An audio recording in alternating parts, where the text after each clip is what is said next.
결혼식을 일주일 앞둔 어느 밤, 한 통의 익명 메시지가 한 여자의 인생을 송두리째 바꿔놓았습니다. 완벽해 보였던 3대째 의사 집안과의 결혼. 하지만 그 화려한 가문 뒤에는 상상조차 할 수 없는 추악한 비밀이 숨겨져 있었습니다. 과연 당신이라면 이 결혼을 강행하시겠습니까? 아니면 모든 것을 포기하시겠습니까? 지금부터 들려드릴 이야기는 실제로 일어난 일입니다. 안녕하세요. 저는 한 지방 방송국에서 아나운서로 일하고 있는 김수아라고 합니다. 제가 지금 겪고 있는 일이 정말 현실인지 믿어지지 않아서 이렇게 사연을 보내게 되었어요. 저는 올해 32살이고 준혁이와는 5년째 연애를 하고 있어요. 정확히는 했어요. 지금은 글쎄요, 뭐라고 해야 할지 모르겠네요. 우리가 처음 만난 건 대학교 때였어요. 저는 언론정보학과 3학년이었고 준혁이는 의과대학 4학년 선배였죠. 그때 준혁이는 정말 완벽한 남자였어요. 키 178cm의 단정한 외모, 무엇보다 성격이 너무 좋았어요. 후배들에게 친절하고 공부도 잘하고 운동도 잘하고 학과가 달라서 직접적인 접점은 없었는데 학교 축제 준비위원회에서 처음 만났어요. 저는 사회자를 맡았고 준혁이는 의대 대표로 참여했었거든요. 처음 본 순간부터 뭔가 특별했어요. 다른 남자들과는 확실히 달랐어요. 말투도 차분하고 행동 하나하나가 깔끔했어요. 무엇보다 저를 대하는 태도가 어떻게 표현해야 할까요? 정중하면서도 따뜻했어요. 축제 준비를 하면서 자연스럽게 가까워졌고 축제가 끝난 후 준혁이가 먼저 고백을 했어요. 수아야, 나 너 좋아해. 사귀자. 정말 단순하고 직선적인 고백이었는데 오히려 그게 더 진심으로 느껴졌어요. 사귀기 시작한 후에도 준혁이는 정말 완벽한 남자친구였어요. 제가 야근을 하면 방송국 앞에서 기다려주고 제가 힘들어하면 항상 옆에서 위로해주고 싸움도 거의 안 했어요. 가끔 의견이 다를 때가 있어도 준혁이가 먼저 양보하고 이해해주려고 노력했거든요. 그의 가족 이야기를 처음 들었을 때도 정말 놀랐어요. 할아버지 때부터 의사, 아버지도 의사, 그리고 준혁이도 의사가 되려고 하는 3대째 의사 집안이었거든요. 게다가 아버지인 이 회장은 지역에서 꽤 큰 종합병원을 운영하고 계셨어요.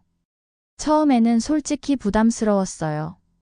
저는 그냥 평범한 집안 출신인데 그런 집안의 며느리가 될 수 있을까 싶었거든요. 하지만 준혁이가 항상 말했어요. 집안은 중요하지 않아. 네가 좋으니까 사귀는 거야. 그런 말을 들을 때마다 정말 감동받았어요. 2년 정도 사귀고 나서 처음으로 그의 집에 갔어요. 강남구에 있는 단독주택이었는데 정말 크고 럭셔리했어요. 현관을 들어서자마자 넓은 거실과 고급스러운 인테리어가 한눈에 들어왔어요. 벽에는 명화들이 걸려있고 가구들도 하나같이 비싸 보였어요. 예비 시어머니를 처음 만났을 때의 기억이 아직도 생생해요. 준혁이 어머니인 박 여사님은 굉장히 우아하고 품격 있는 분이셨어요. 키가 크시고 날씬하시고 옷차림도 정말 세련됐어요. 하지만 뭔가 어떻게 표현해야 할까요? 미소를 지으시는데 눈은 웃지 않는 그런 느낌이었어요. 준혁이가 이야기 많이 했어요. 아나운서라고 하던데 어느 방송국인가요? 질문도 정중했고 말투도 부드러웠어요. 하지만 어딘가 탐색하는 듯한 느낌이 있었어요. 제 출신, 가족 배경, 학벌 같은 것들을 넌지시 물어보시더라고요. 예비 시아버지인 이 회장님도 처음에는 인상이 좋았어요. 준혁이를 닮았는지 키가 크고 단정한 외모셨어요. 의사답게 차분하고 지적인 분위기가 있었고요. 준혁이가 좋은 여자친구를 데려왔네요. 앞으로 잘 부탁드립니다. 인사말도 정중했고요. 그런데 지금 생각해보니 그때부터 뭔가 이상한 점들이 있었어요. 예를 들어 식사 중에 갑자기 전화가 오면 이 회장님이 자리를 뜨시곤 했어요. 병원 일이야 라고 하시면서요. 그런데 그때마다 박 여사님의 표정이 굳어지는 게 느껴졌어요. 또 한 번은 제가 화장실을 가려고 2층으로 올라갔는데 이 회장님 서재에서 전화 통화하시는 소리가 들렸어요. 지금 집에 손님이 있어서 안 돼. 나중에 연락할게. 목소리 톤이 뭔가 어떻게 표현하죠? 달달한? 그런 느낌이었어요. 병원 직원과 통화하는 것 같지는 않았어요. 하지만 그때는 별 생각 안 했어요. 준혁이와의 관계가 너무 좋았고 결혼 이야기도 구체적으로 나오고 있었거든요. 준혁이는 레지던트 과정을 마치고 전문의가 되면 결혼하자고 했어요.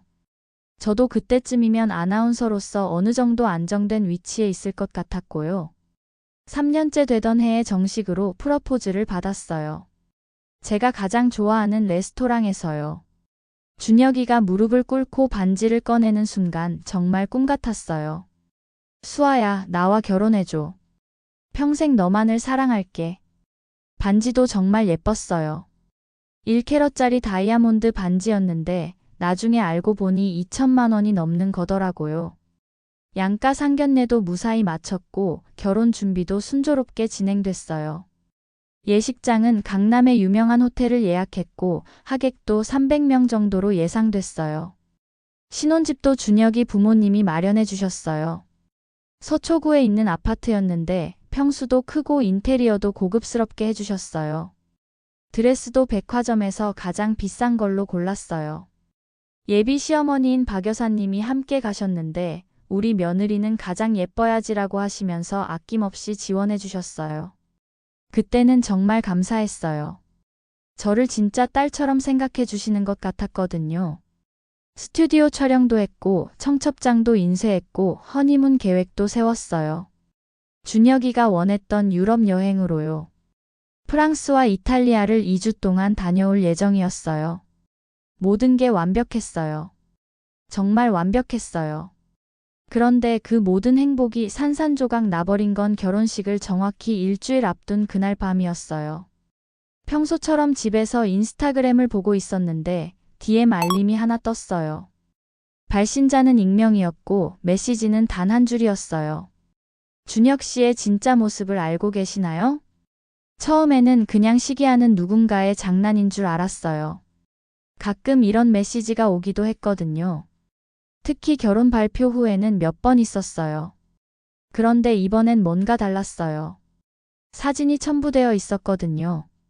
처음 사진을 봤을 때는 뭔지 잘 모르겠더라고요. 어두운 곳에서 찍힌 사진이라 선명하지 않았어요. 하지만 두 번째 사진을 보는 순간 심장이 멈추는 것 같았어요. 분명히 준혁이 같았어요. 키도 그렇고 뒤태도 그렇고. 그런데 그 장소가 명백히 유흥업소 같았어요. 화려한 네온사인, 짙은 화장을 한 여자들, 그리고 소파에서 술을 마시고 있는 모습들. 세 번째 사진은 더 충격적이었어요. 준혁이로 보이는 남자가 한 여자와 아주 가까이 앉아 있는 모습이었어요. 거의 붙어 있다시피 했고 여자는 그 남자의 무릎에 손을 올리고 있었어요. 손이 떨렸어요. 정말로 후들후들 떨렸어요. 사진을 계속 확대해서 보고 또 봤어요. 틀렸기를 바랐어요. 다른 사람이기를 간절히 바랐어요. 하지만 볼수록 더 확실해졌어요. 그 남자의 옆모습, 머리카락 스타일, 심지어 손목에 차고 있는 시계까지. 제가 선물해준 시계였어요. 그날 밤 한잠도 못 잤어요. 계속 사진을 들여다보면서 울었어요. 5년 동안 믿어왔던 모든 것들이 거짓이었나 싶어서 너무 무서웠어요. 준혁이가 거짓말쟁이였나?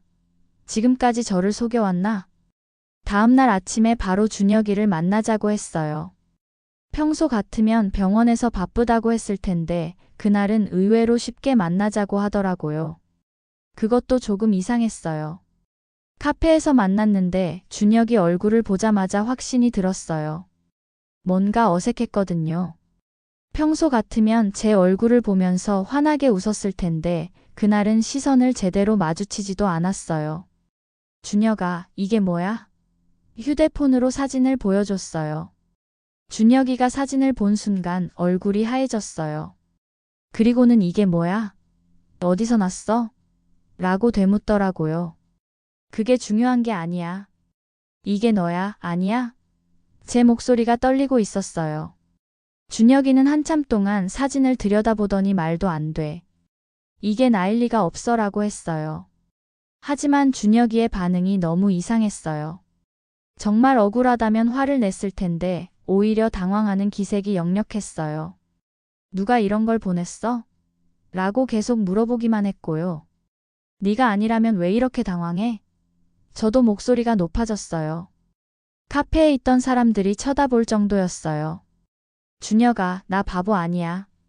5년 동안 사귄 사람인데 이걸 못 알아볼 것 같아? 그때 준혁이가 한 말이 지금도 귓가에 맴돌아요. 수아야, 내 말을 믿어줘. 나는 그런 곳 가본 적 없어. 누군가 우리를 이간질시키려고 하는 거야. 결혼을 일주일 앞두고 이런 일이 생기는 게 우연일까? 그 말을 들으니 잠깐 흔들렸어요. 정말 누군가 우리를 방해하려는 걸까? 하지만 사진은 너무 선명했어요. 아무리 봐도 준혁이었어요. 그러면 이 시계는 뭐야? 사진 속 남자의 손목을 가리켰어요. 내가 내 생일 선물로 준 시계잖아. 이것도 우연이야? 준혁이가 자기 손목을 보더니 시계를 가렸어요. 이런 시계 비슷한 게 많이 있어. 이것만으로 나라고 단정할 수는 없어. 그때부터 저는 확신했어요. 준혁이가 거짓말을 하고 있다는 걸요. 평소 같으면 당당했을 텐데 계속 변명만 늘어놓고 있었거든요. 준혁아, 마지막으로 한 번 더 묻을게. 정말 네가 아니야? 저는 마지막 기회를 줬어요. 그때라도 솔직하게 말했다면 모든 걸 용서할 수도 있었을 거예요. 하지만 준혁이는 끝까지 부인했어요. 절대 아니야. 나를 믿어줘, 수아야. 그날 이후로 저는 정말 혼란스러웠어요. 준혁이를 믿고 싶었지만 사진은 너무 명확했어요. 그래서 결국 결심했어요. 진실을 알아내기로요.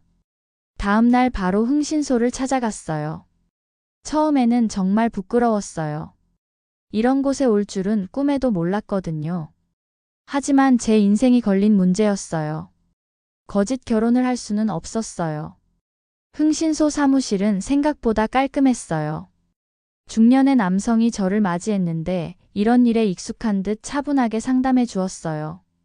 의뢰인분께서 원하시는 건 무엇인가요? 제 약혼자의 행적을 조사해 주세요. 특히 밤 시간대에 어디를 다니는지 알고 싶어요. 사진도 보여드렸어요. 그분이 사진을 보더니 이 정도면 충분히 조사 가능합니다.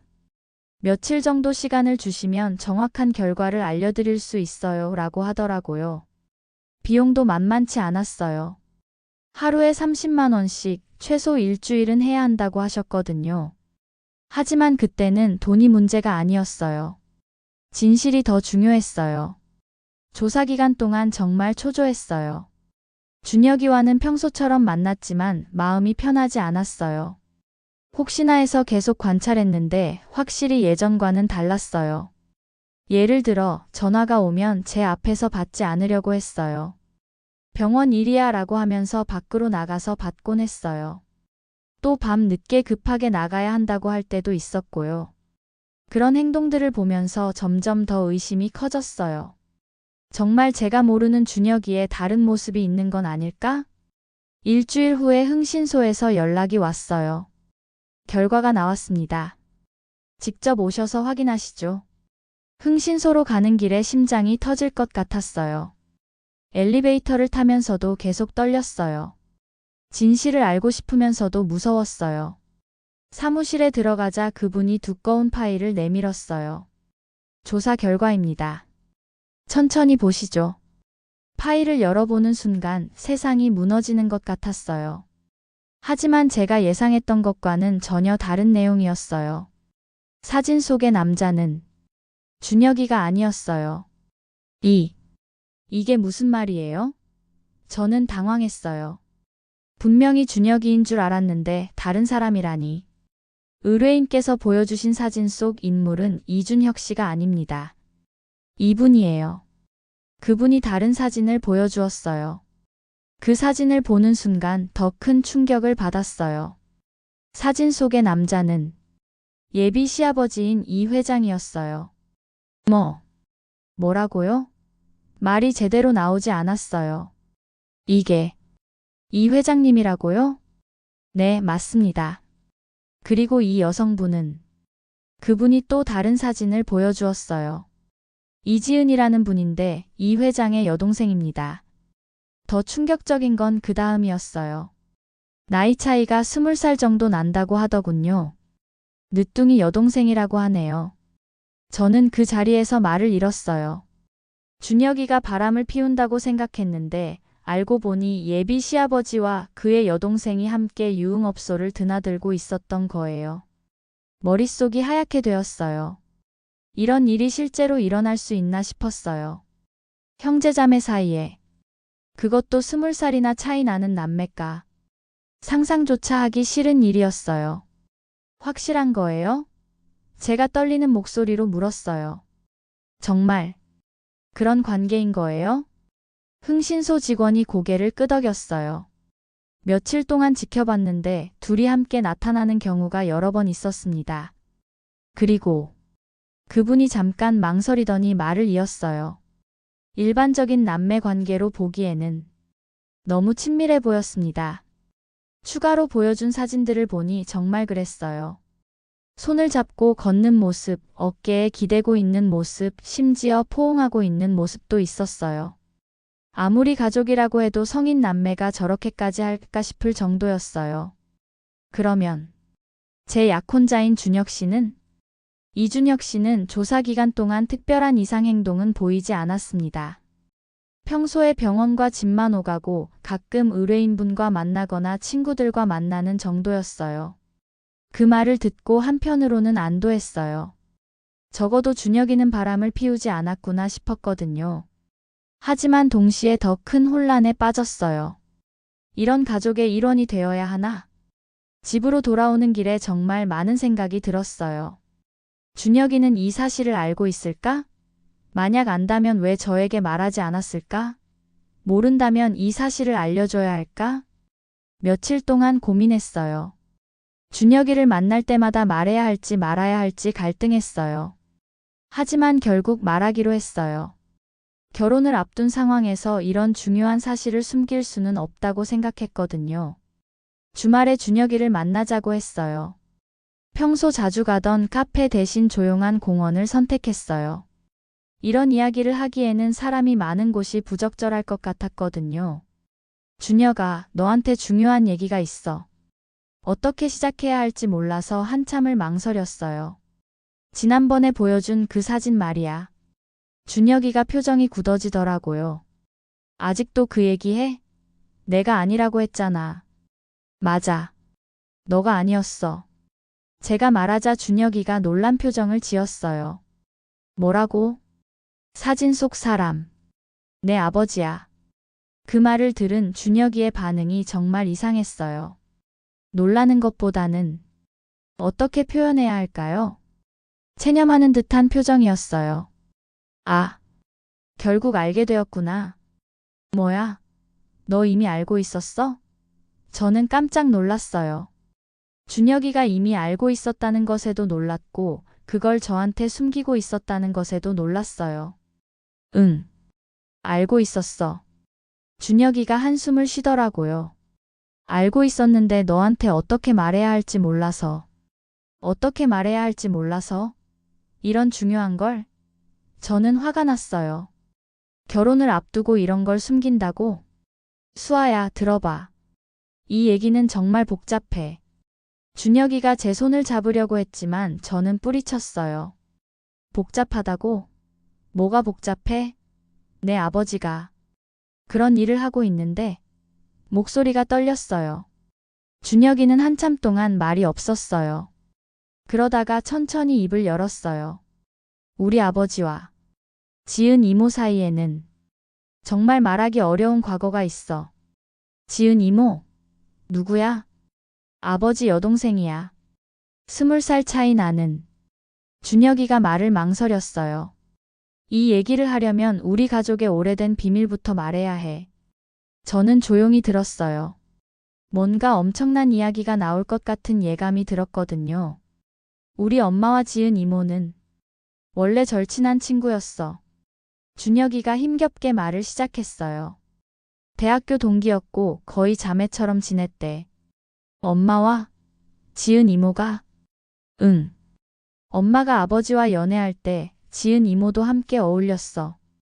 지은 이모가 한참 어렸으니까. 엄마가 거의 동생처럼 돌봤대. 준혁이의 이야기를 들으면서 점점 이상한 느낌이 들었어요. 뭔가 끔찍한 일이 일어났을 것 같은. 그런데 어느 날, 엄마가 충격적인 걸 목격했어. 뭘? 아버지와 지은 이모가 함께 있는 모습을. 그 순간 머릿속이 하얗게 되었어요. 설마 그런 일이. 엄마는 처음에 믿을 수가 없었대. 자기가 사랑하는 남자와 가장 친한 친구가. 그것도 거의 딸같이 여겼던 지은 이모와. 준혁이의 목소리가 점점 작아졌어요. 이런 이야기를 하는 게 얼마나 힘들지 알 것 같았어요. 그래서 엄마가 직접 지은 이모를 찾아갔어. 사실인지 확인하려고. 준혁이가 눈을 감고 계속했어요. 그날 밤 둘이 엄청 큰 싸움을 했대. 지은 이모는 처음에 부인했지만 결국 모든 걸 인정했어.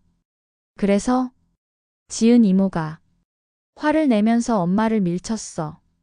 엄마가 계단에서 굴러떨어졌고 준혁이의 목소리가 떨렸어요.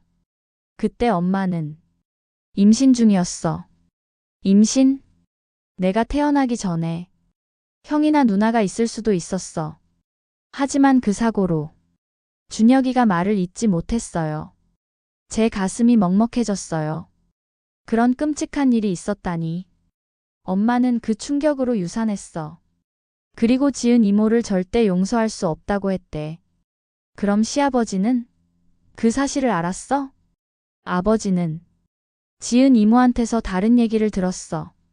엄마가 질투해서 지은 이모를 희롱했다고. 뭐라고? 지은 이모가 거짓말을 한 거야. 자기가 피해자인 것처럼. 준혁이가 주먹을 꽉 쥐었어요. 아버지는 그 말을 믿고 엄마를 심하게 질책했어. 자기 여동생을 다치게 했다고. 이해할 수가 없었어요. 어떻게 그런 일이 일어날 수 있죠? 그래서 부모님이 사이가 안 좋은 거야? 응. 그 일 이후로 엄마는 아버지를 믿지 않게 됐어. 지은 이모에 대해서도 아버지에 대해서도. 그럼 지금도?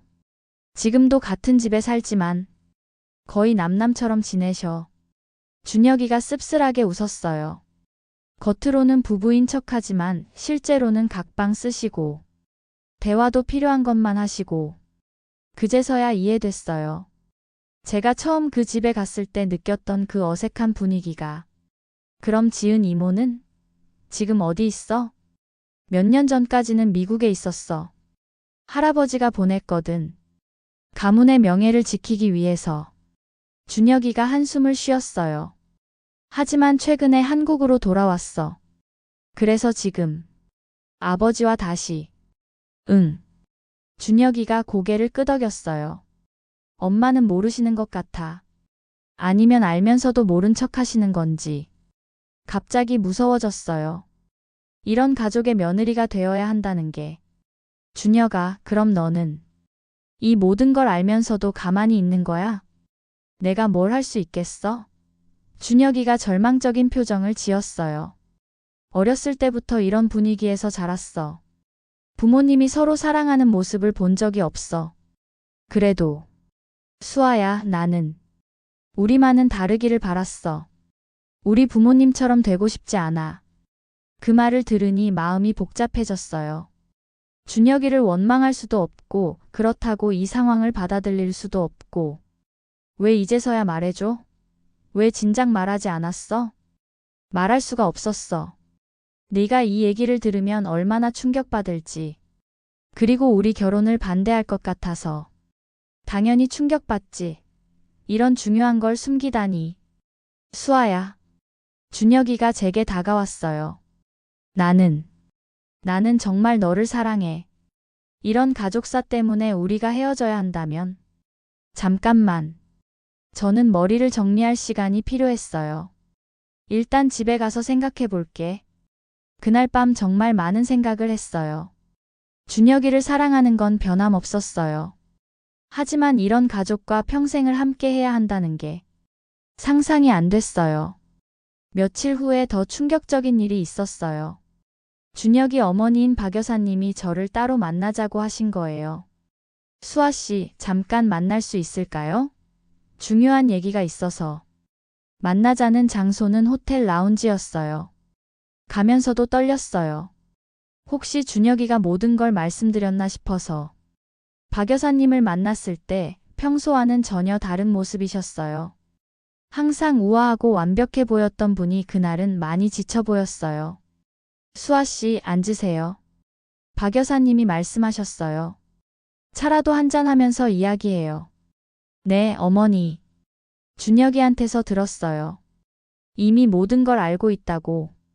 역시 준혁이가 말씀드렸구나 싶었어요. 네. 사실 너무 충격이어서. 그럴만해요. 박 여사님이 쓴웃음을 지으셨어요. 정말 말하기 부끄러운 일이지만 박 여사님이 들려주신 이야기는 준혁이가 말한 것보다 훨씬 더 자세하고 생생했어요. 지은이와 저는 정말 자매같이 지냈어요. 나이 차이가 많이 나서 거의 제가 언니처럼, 아니 엄마처럼 돌봤죠. 네. 지은이가 고등학생일 때 부모님이 돌아가셨어요. 교통사고였죠. 그때 제 남편, 그러니까 준혁이 아버지가 지은이를 거의 키웠어요. 그때부터인가요? 아니에요. 그때는 정말 오빠가 동생을 돌보는 거였어요.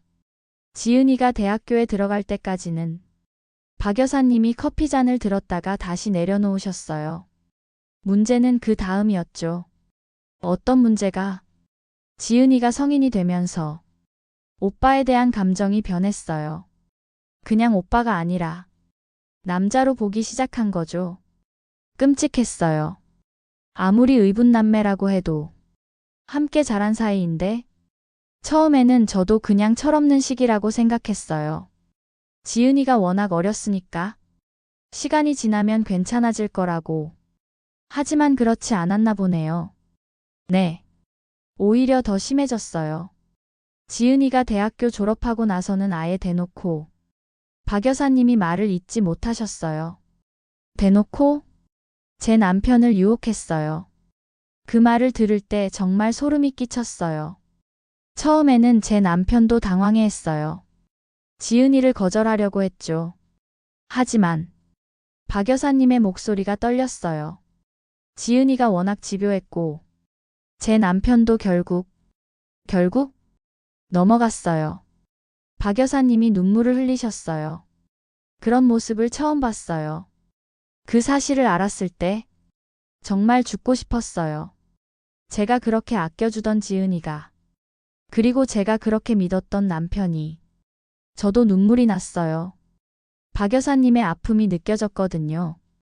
더 끔찍한 건 그 일을 안 게 제가 임신 중일 때였다는 거예요. 임신 중에? 네. 준혁이를 가지기 전에 한 번 더 임신한 적이 있었어요. 그때 박 여사님이 한참을 말하지 못하셨어요.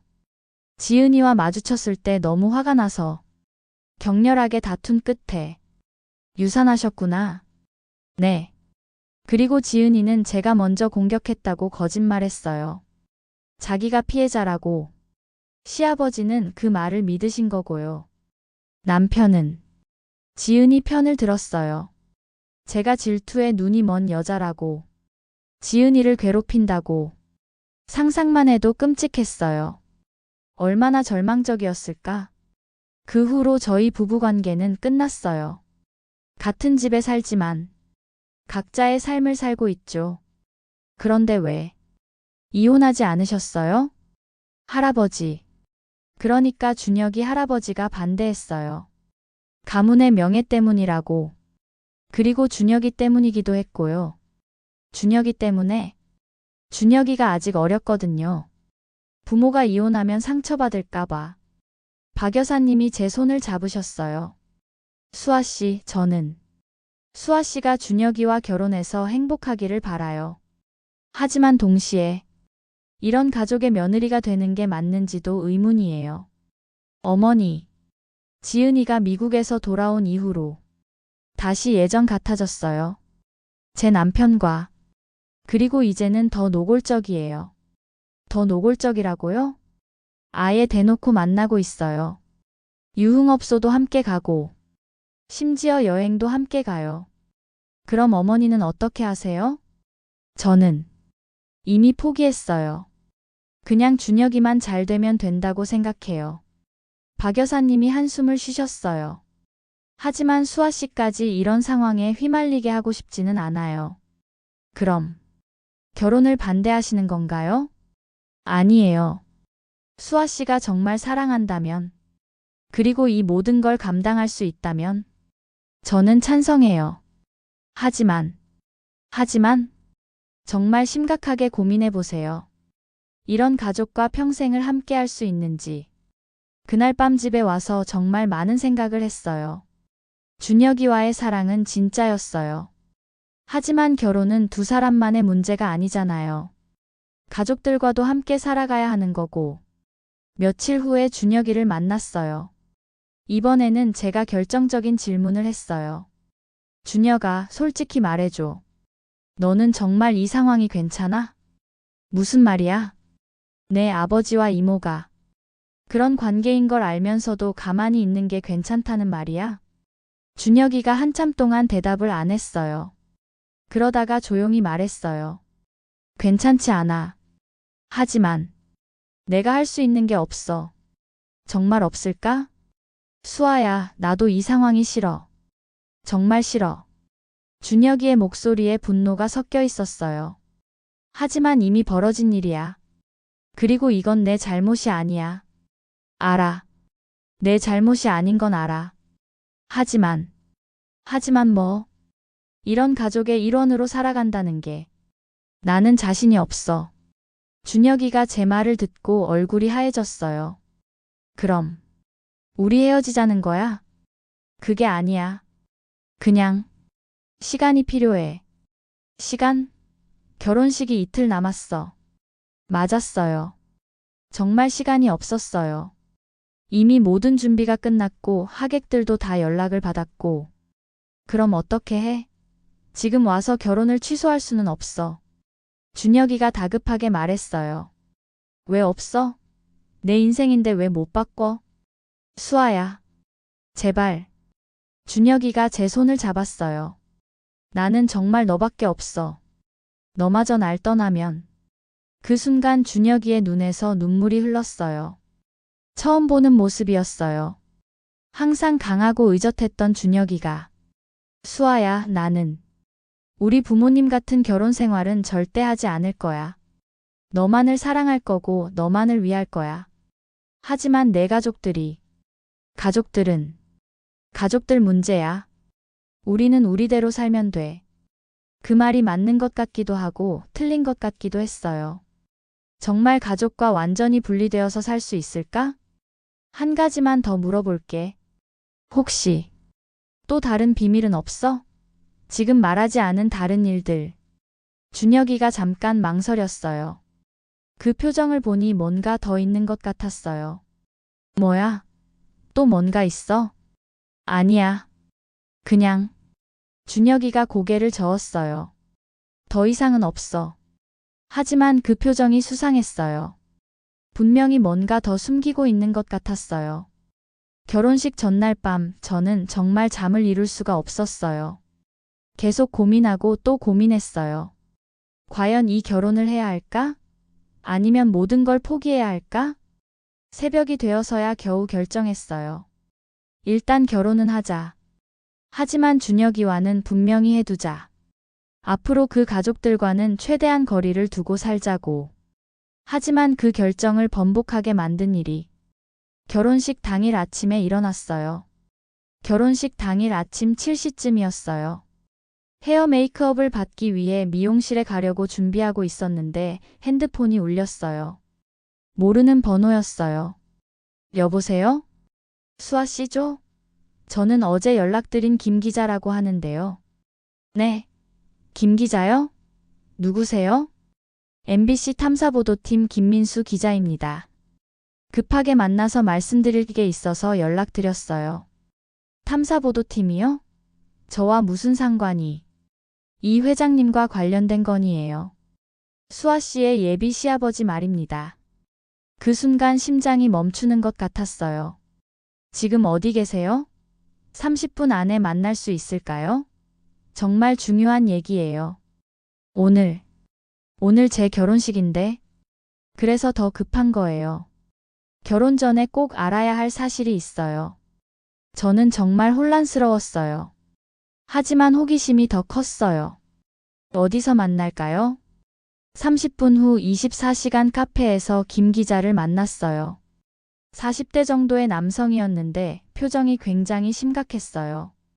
바쁜 시간에 나와주셔서 감사합니다. 김 기자가 가방에서 두꺼운 파일을 꺼냈어요. 이걸 보시죠. 파일을 열어보니 이 회장과 관련된 각종 서류들이 들어있었어요. 이게 뭐예요? 이 회장의 병원 경영과 관련된 서류들입니다. 그리고 김 기자가 다른 사진들을 보여줬어요. 이건 최근에 촬영된 사진들이고요. 사진을 보는 순간 깜짝 놀랐어요.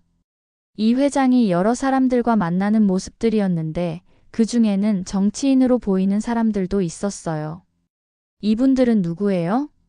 현직 국회의원들과 지방정부 고위 공무원들입니다. 김 기자가 설명했어요. 이 회장이 이분들과 부적절한 관계를 맺고 있다는 의혹이 있어요. 부적절한 관계요? 병원 인허가, 의료기기 도입, 각종 규제 완화 등과 관련해서 로비를 했다는 겁니다. 더 충격적인 이야기가 이어졌어요. 그리고 이 모든 일에 이지은 씨가 깊이 관여되어 있어요.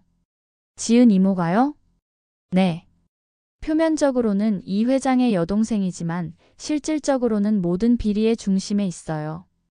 김 기자가 보여준 추가 서류들을 보니 정말 복잡한 구조였어요.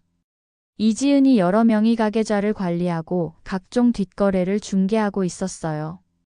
심지어 이지은 씨는 다른 남성들과도 관계를 맺으면서 정보를 빼내는 역할을 했다는 정황이 있어요. 다른 남성들과도요? 네. 일종의 허니트랩이라고 볼 수 있죠. 그 말을 듣고 정말 충격받았어요. 지은 이모가 그런 일까지 하고 있었다니. 그럼 시아버지, 이 회장은 그 사실을 알고 있는 건가요? 모를 리가 없죠. 오히려 이 회장이 이지은 씨를 이용해서 더 큰 이익을 얻고 있는 것 같아요. 김 기자가 마지막으로 보여준 건 더욱 충격적이었어요. 이건 며칠 전에 입수한 녹음 파일입니다. 핸드폰으로 재생해주는 녹음을 들으니 이 회장과 이지은의 대화였어요. 지은아, 이번 건은 좀 조심해야 해. 너무 노골적이면 안 돼. 오빠, 걱정하지 마. 내가 언제 실수했어? 그 사람들은 내 손안에 있어. 그래도 혹시나 발각되면 발각될 리 없어. 그들도 약점이 있으니까 함부로 못해. 정말 끔찍했어요. 그들이 얼마나 계획적으로 이런 일들을 해왔는지. 왜 저한테 이런 걸 보여주세요? 수아 씨, 이런 가족과 결혼하는 게 맞다고 생각하세요? 김 기자가 진지하게 물었어요. 곧 이 모든 게 공개될 예정이에요. 언론에, 수사기관에. 언제요? 빠르면 이번 주 안에요. 그 말을 듣고 머리가 하얘졌어요. 결혼하고 며칠 안 되어서 이런 일이 터진다면 준혁 씨는 이 사실을 알고 있을까요? 모르는 것 같아요. 아니면 알면서도 모른 척하거나. 저는 정말 절망적이었어요. 어떻게 해야 할지 모르겠더라고요. 수아 씨, 제가 이런 말씀을 드리는 이유는 김 기자가 조심스럽게 말했어요. 나중에 후회하실까 봐서요. 이런 상황에서 결혼을 강행하시면. 네. 알겠어요. 저는 파일을 다시 보면서 말했어요. 이 자료들 확실한 건가요? 네, 모두 확인된 사실들입니다. 그리고 김 기자가 망설이더니 말을 이었어요. 한 가지 더 알려드릴 게 있어요. 뭔가요? 이지은 씨가 최근에 임신했다는 얘기가 있어요. 뭐라고요? 저는 깜짝 놀랐어요. 임신이요? 네. 그리고 그 아이의 아버지가. 김 기자가 말을 망설였어요. 설마 이 회장이요? 김 기자가 고개를 끄덕였어요. 그 순간 정말 세상이 무너지는 기분이었어요. 확실한 건 아니지만 정황상 그럴 가능성이 높아요. 저는 그 자리에서 일어날 수가 없었어요. 이런 일이 실제로 일어날 수 있나 싶었어요. 수아 씨, 괜찮으세요? 아니요. 전혀 괜찮지 않아요. 제 목소리가 떨렸어요. 이런 가족과 정말 가족이 되어야 하나요? 김 기자는 더 이상 말하지 않았어요. 제가 스스로 결정해야 할 문제라는 걸 아는 것 같았어요. 시간을 주셔서 감사해요. 저는 좀 생각해 볼게요. 카페를 나와서 차 안에 앉아 있었는데 눈물이 막 쏟아졌어요. 오늘이 제 결혼식 날인데 이런 일이 벌어지다니. 핸드폰을 보니 준혁이한테서 몇 통의 전화가 와 있었어요. 수아야, 어디야? 미용실에 안 왔다는데. 메시지도 여러 개 있었고요. 저는 준혁이한테 전화를 걸었어요. 수아야, 어디 있어? 모두 기다리고 있어. 준혁아, 나 지금 못 가겠어. 뭐라고? 무슨 소리야? 만나서 얘기할게. 지금 어디 있어? 호텔에서 준비하고 있어. 수아야, 도대체 무슨 일이야? 30분 후에 호텔에서 준혁이를 만났어요. 준혁이는 이미 턱시도를 입고 있었는데 정말 멋있어 보였어요. 하지만 제 표정을 보더니 금세 심각해졌어요. 수아야, 무슨 일이야? 왜 이래? 저는 김 기자에게 들은 모든 이야기를 했어요. 처음에 준혁이는 믿을 수 없다는 표정이었어요. 그런 말도 안 되는. 기자가 우리 결혼을 방해하려고 거짓말하는 거 아니야? 준혁아, 증거도 다 있어. 사진도 보여줬고 녹음 파일도 들려줬어. 녹음 파일? 제가 김 기자에게 받은 파일을 준혁이에게도 보여줬어요. 준혁이가 녹음을 듣는 동안 얼굴이 점점 하얘졌어요. 이게 정말 우리 아버지 목소리야? 너도 알아보지? 준혁이는 한참 동안 말이 없었어요. 그러다가 주저앉더니 머리를 감쌌어요. 어떻게 이런 일이. 준혁아, 솔직히 말해줘. 너 정말 몰랐어? 몰랐어. 준혁이가 소리를 질렀어요. 이런 일까지 하고 있는 줄은 정말 몰랐어. 그럼 지은 이모가 임신했다는 것도 몰랐어? 준혁이가 깜짝 놀라더니 저를 쳐다봤어요. 임신? 뭔 소리야? 기자가 그러던데? 최근에 임신했다고. 그게 사실이라면. 준혁이가 말을 잇지 못했어요. 그때 갑자기 문이 열리면서 이 회장이 들어왔어요. 평소보다 안색이 좋지 않아 보였어요. 준혁아, 아직 준비 안 끝났냐? 하객들이 다 와서. 이 회장이 저를 보더니 멈췄어요. 수아 씨는 왜 아직 드레스를? 아버지.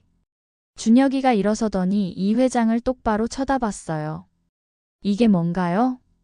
준혁이가 녹음 파일을 틀었어요. 이 회장의 목소리가 나오자 이 회장의 얼굴이 굳어졌어요. 이걸 어디서 구했냐? 그게 중요한 게 아니에요. 준혁이의 목소리가 떨렸어요. 아버지, 정말 이런 일을 하신 거예요? 이 회장은 한참 동안 대답하지 않았어요. 그러다가 한숨을 쉬며 말했어요. 준혁아, 이 세상은 내가 생각하는 것만큼 단순하지 않아. 단순하지 않다고요? 이건 범죄예요. 범죄? 이 회장이 웃었어요. 모든 사업가들이 하는 일이야. 살아남으려면. 그럼 지은 이모는요? 지은 이모까지 이용해서? 이 회장의 표정이 더욱 굳어졌어요. 지은이는 자기가 원해서 하는 일이야. 자기가 원해서? 준혁이가 믿을 수 없다는 표정을 지었어요. 그럼 임신한 것도 자기가 원해서예요? 그 말을 들은 이 회장이 깜짝 놀랐어요. 임신? 누가 그런 소리를? 그럼 사실이 아니라는 거예요? 이 회장이 망설이더니 말했어요. 그건 아직 확실하지 않아. 확실하지 않다는 게 무슨 말이에요? 지은이가 며칠 전에 그런 얘기를 했어. 하지만 확인해보지는 않았고 저는 더 이상 들을 수가 없었어요. 이런 대화를 결혼식 날 아침에 듣고 있다는 게 믿어지지 않았어요. 저는 못하겠어요. 제가 일어서면서 말했어요. 수아야. 준혁이가 제 팔을 잡았어요. 못해요. 이런 상황에서 결혼할 수 없어요. 수아 씨, 잠깐만. 이 회장이 말했어요. 이건 우리 가족 문제고 너희들 결혼과는 별개야. 별개라고요? 저는 화가 났어요. 제가 이 가족의 며느리가 되는데 어떻게 별개예요? 수아야, 제발. 준혁이가 애원하듯 말했어요. 나는 정말 아무것도 모르고 있었어. 이런 일에 전혀 관련 없어. 알아. 네가 관련 없다는 건 알아. 저는 준혁이를 보며 말했어요. 하지만 나는 이런 가족과 함께 살 자신이 없어. 그럼 우리 헤어지자는 거야? 그 질문을 듣고 정말 가슴이 아팠어요. 준혁이를 사랑하는 마음은 진짜였거든요. 사랑만으로는 안 되는 것 같아. 수아야. 미안해. 정말 미안해. 저는 그 자리를 떠났어요. 준혁이가 뒤에서 부르는 소리가 들렸지만 돌아보지 않았어요. 호텔 로비에는 이미 하객들이 모여 있었어요. 저를 보고 인사하는 사람들이 있었지만 저는 제대로 대답할 수가 없었어요. 어머니가 달려와서 저를 붙잡았어요. 수아야, 어디 있었어? 모든 게 준비됐는데 왜 아직? 엄마, 저 결혼 못하겠어요. 뭐라고? 어머니가 깜짝 놀랐어요. 무슨 소리야? 저는 어머니께도 모든 사실을 얘기했어요. 어머니도 처음에는 믿을 수 없다는 표정이었지만 증거들을 보고는 경악했어요. 세상에, 이런 일이. 엄마, 저는 정말 못하겠어요. 이런 상황에서 결혼하면 평생 후회할 것 같아요. 어머니는 한참을 고민하더니 고개를 끄덕였어요. 그래. 내 말이 맞아. 이런 일을 알고도 결혼하면 안 되지. 하지만 하객들이 다 와 있는데. 그건 우리가 어떻게든 해결하자. 결국 그날 결혼식은 취소되었어요. 어머니가 하객들에게 신부가 갑작스럽게 몸이 아파서 연기하게 되었다고 공지했어요. 물론 다들 의아해했지만 며칠 후에 김 기자의 예고대로 모든 사실이 언론에 공개됐어요. 이 회장의 병원 비리, 이지은과의 부적절한 관계, 각종 로비 의혹들. 모든 게 수면 위로 드러났어요. 그리고 정말 충격적이게도 이지은이 임신했다는 것도 사실이었어요. 그 아이의 아버지가 이 회장인지는 확실하지 않았지만 언론에서는 그렇게 추정하고 있었어요. 준혁이는 그 후로 몇 번 저에게 연락했어요.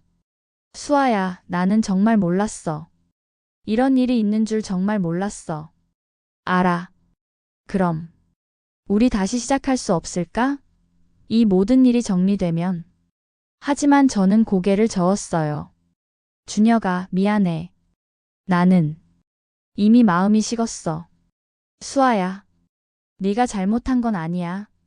하지만 이런 일들을 겪고 나니 더 이상 예전 같지가 않아.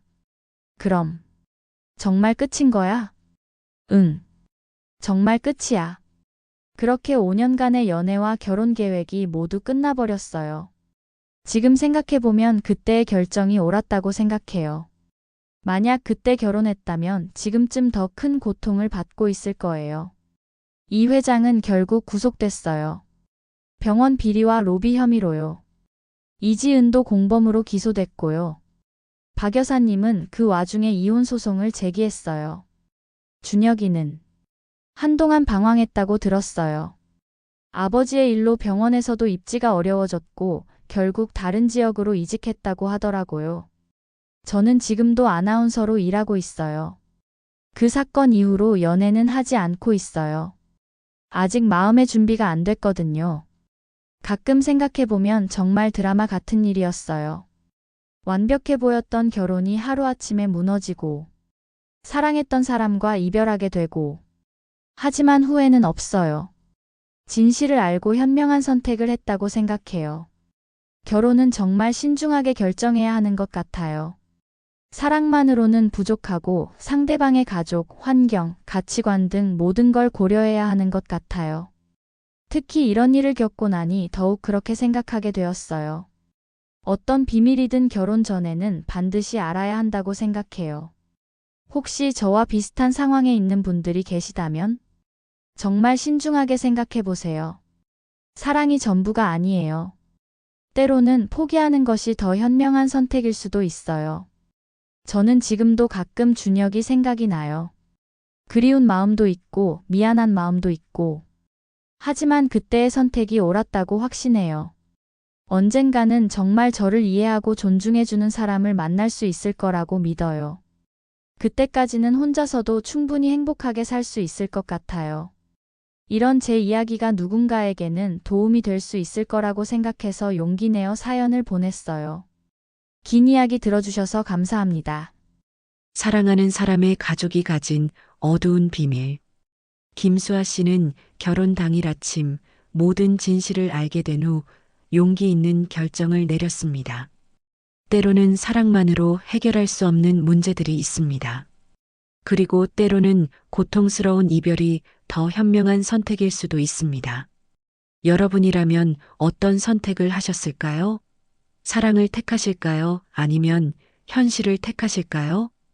인생에는 정답이 없습니다.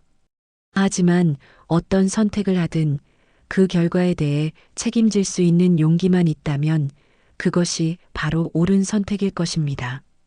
김수아 씨의 이야기가 오늘도 어려운 선택 앞에서 고민하고 계신 모든 분들에게 작은 도움이 되기를 바랍니다. 오늘의 사연이 즐거우셨다면 구독과 좋아요, 알림 설정까지 부탁드립니다. 앞으로 더 새로운 사연들로 찾아뵐게요. 감사합니다.